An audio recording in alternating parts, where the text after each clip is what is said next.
What's up, everybody? It's boy Philly Irish Drew Evo, and told everybody I was gonna make a video about my prediction on why I picked Caleb Plant to beat Benavidez, but I'm also gonna talk about a couple other things too. Call it like a little update during the week and everything. So basically, Caleb Plant and David Benavidez do fight this weekend on pay-per-view in Las Vegas. Got Dave picking Benavidez by late stoppage. I'm picking Caleb Plant by decision. Now, here's the main reasons. I'm going to break it down for you guys why I'm picking Caleb Plant to beat David Benavidez. David Benavidez doesn't have an inside game. He likes to have you at mid-range to long range. That's his range right there. Because, like, if he has you on the inside ain't going to cause a lot of damage to you. And, like, he's not an inside fighter, you know? He's not an outside fighter. So, if you look at that, Caleb Plant can get inside him, nail him body shots and everything, get out of his range a little bit, and really neutralize his range. Because he fights big. David Benavidez fights big. That's what he does. He's a tall fellow. He fights big. So, another reason is nobody really tries to go after the body of David Benavidez. You don't know if David Benavidez has a good body to take body shots and everything.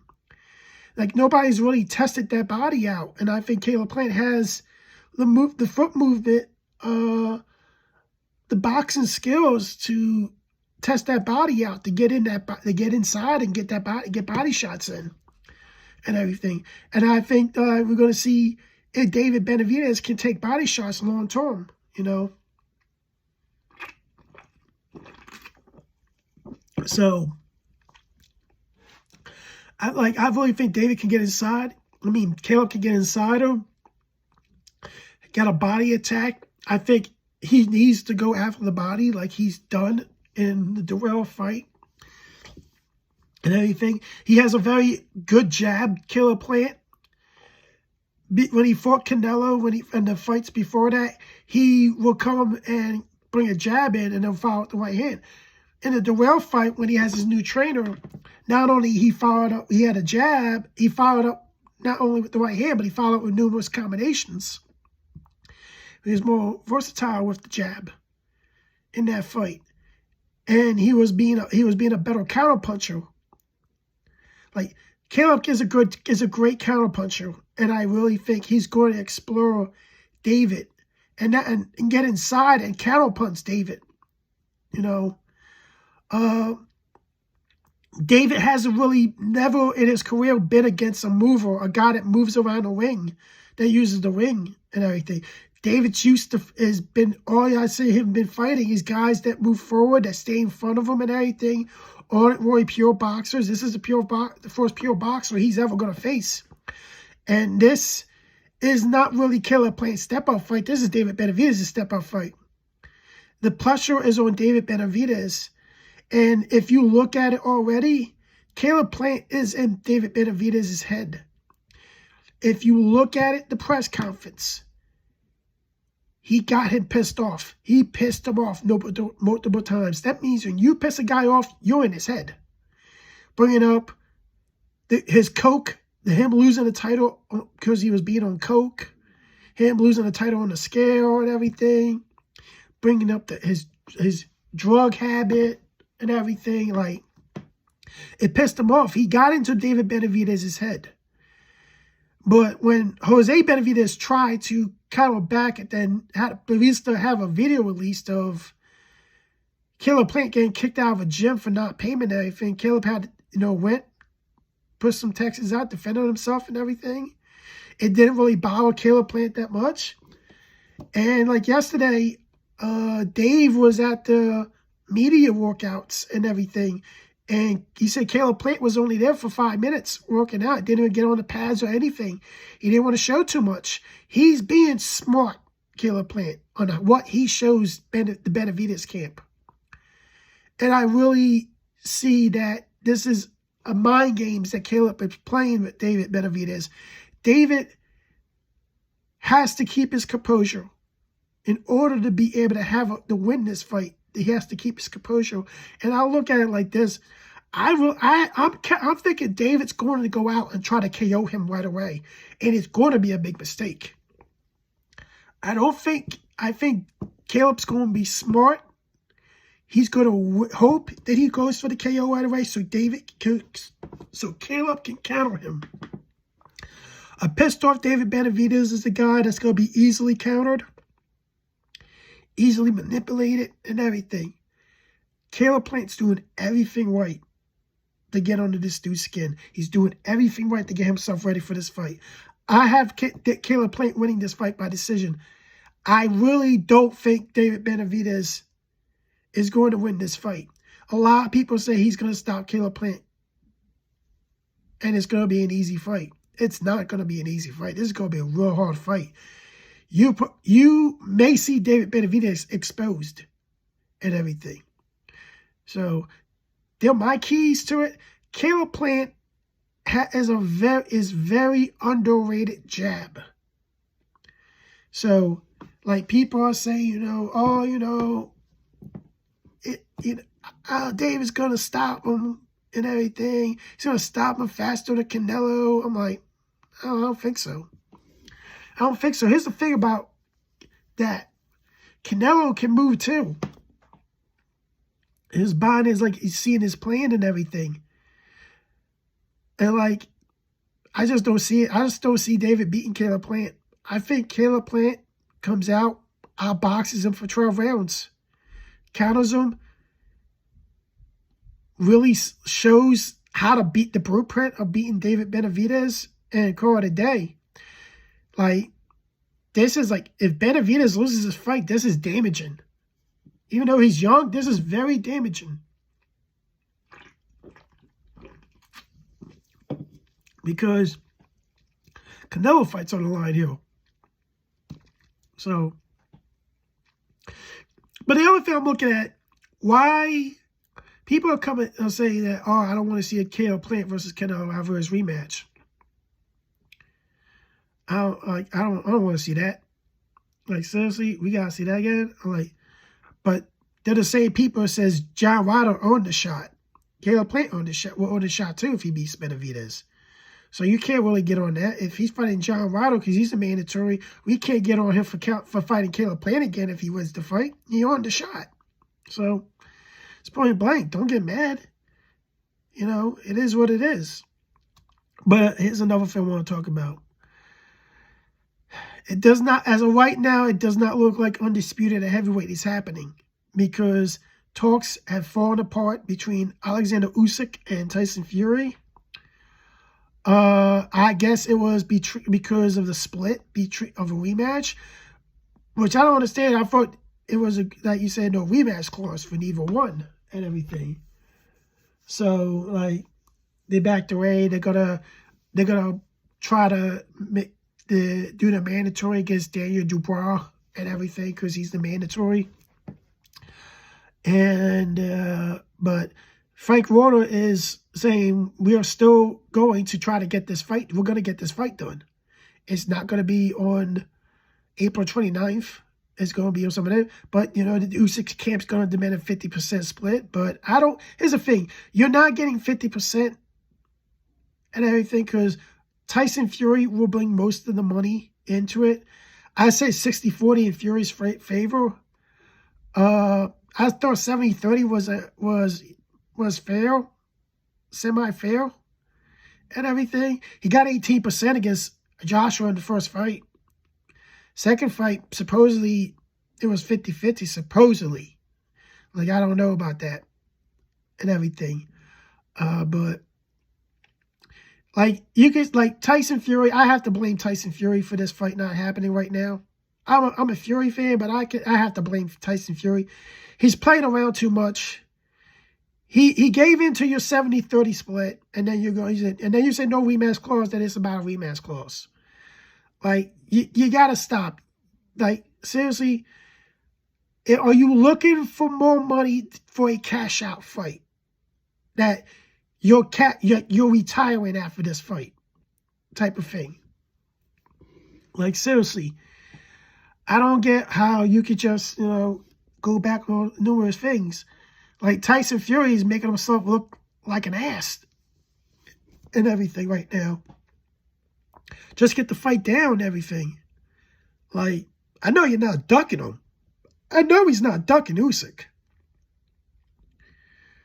But, like, I don't want to see a Wilder 4 fight. I don't want to see that fight again, man. Like, seriously. Like, it's a crap about it.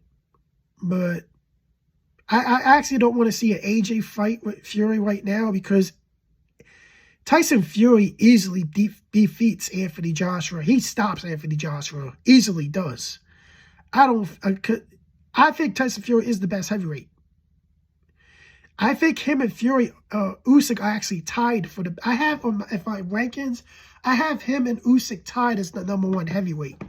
Don't ask me why. I just have it. I just really think, like, they're both are good. I think Fury will have a slight edge because of his size. He can box too and everything. Usyk's going to have to do a hell of a lot and everything to win this fight with Fury if it does happen. I believe it does. I believe it will happen and everything. Look at it like this. You can't say you're the best heavyweight of your era if you do not fight Alexander Usyk and beat him. You can't say it. You just can't say it. And another thing, I like I see a lot of things going on and everything. Like Canelo Ryder is in Mexico and everything. It's sold out supposedly, so that I wasn't surprised it was going to sell out. I knew it was going to sell out. It's Canelo's homecoming. Like Chicano said, they probably give away tickets and everything. It's what's up, But at the end of the day, man, like, I don't think it's a pay-per-view fight.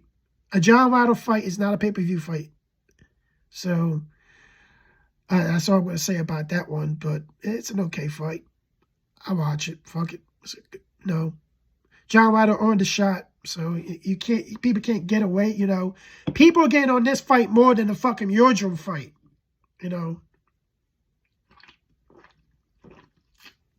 And Yordrum had no fucking business as a mandatory. Seriously, when are you a mandatory when you're ranked above two guys that not only you lost to, but got knocked out by? Seriously? But I'm going to look at it like this. Hopefully we get the undisputed fight. Hopefully it will be a good fight. I'm hoping that we also see Joshua Wilder fight. I'm picking Deontay Wilder to beat Anthony Joshua. I think Deontay Wilder will catch him with a right hand, with a nice right hand, and knock him out. I'm really, really not optimistic about Spence and Crawford happening still. But let's look at it. I also want to discuss the Ryan Garcia thing. Supposedly now, like an interview came out, and Ryan Garcia says that the contract also says that he's only allowed to drink water and eat 3 days out of the week. Number one, it's a fishy situation, because why didn't you say that when you were talking about the contract at the press conference? Like, number two, I just don't think a sanctioning body will allow that to happen. I just can't see that. Like, the sanctioning body does have to have a copy of the contract, supposedly, and look at it. If Dr. was in there, I don't think they will allow that. So, and then the other thing is, if it looks like Ryan is not going to make weight, or Ryan is not going to make the rehydration clause rate, they're going to say, hey, let's put this rate up a little bit and everything. And the pressure will be on Tank to say yes or no. And if the fight doesn't, if he says no, the fight's off, it'd be on Tank. wasted all that money. Showtime be all wasted all that money and everything on this fight and everything. I just, with the eating and drinking, like drinking water and eating for 3 days out of the week, in a 7-day week, I can't see it. I just can't see it. And I also can't, I don't, if that was true, why Garcia said that during the press conference? Why didn't he say that when he was being interviewed by the DAZN people? Why? Like, Tank already is coming up with bullshit terms and everything to why to fight Ryan Garcia and everything. Rehydration clause. Catch weight. Did it because I do it because he's big. You fought Mario Barrios at 140. He's bigger than Ryan Garcia. I don't get it. I think Tank wants all the advantages he wants and everything. He doesn't want an even playing field. Like, the only thing that he doesn't need an advantage when he fights when he goes and slaps a female or he chokes a female. It is what it is, man. Like, I don't really respect Tank's methods of doing business and of his boxing career and everything. Like, seriously, I wouldn't have agreed to this if I was Ryan Garcia. You signed a contract. You can't make an excuse now for losing because you signed the damn contract. You were the idiot that signed that contract. I wouldn't have signed it. I would say, no. You had to. I would have told that. I would have showed everybody, here's the contract. He wanted all this. Why would I take this and everything? Have me weight train. And then you'll make Tank look like an ass and everything. So you signed the contract, Ryan. You know, I don't really know what else to tell you. You're the dumbass for signing that contract and agreeing to all this bullshit. So you can't really make an excuse now. Ryan cannot make an excuse. He signed the contract. He agreed to the terms of the contract like a dumbass. So I don't want to hear Ryan Garcia make excuses if he loses his fight. Because I'm going to say, you signed the contract. Can't make an excuse. But like at the same time, Tank can't fight really somebody that's a threat to him on an open playing field. On an even playing field, excuse me. So that I don't really want to watch that. I'm not interested in watching that fight now if that's all true. I'm not interested in watching the fight. If all this bullshit is true, I'm not interested in watching the fight. Because I'm watching a Tank at full strength against a fucking half there Ryan Garcia that's not really fully there and everything. And it's a lot of bullshit. I'm not interested in the fight now, if it's true. And like really, this is how boxing has come to, guys. This is why boxing is on life support. Because of fighters like Tank Davis. Because of fighters like fucking, whatever fighters. Fighters like Tank Davis, promoters like fucking the PBC, like fucking Floyd Mayweather, the PBC in general, Al Heyman. This is why the fucking boxing the way it is. But that's all I'm going to talk about today. I said what I gotta said. Make sure you tune in Monday night, 10:40 Eastern, 7:40 Pacific. Have a good day.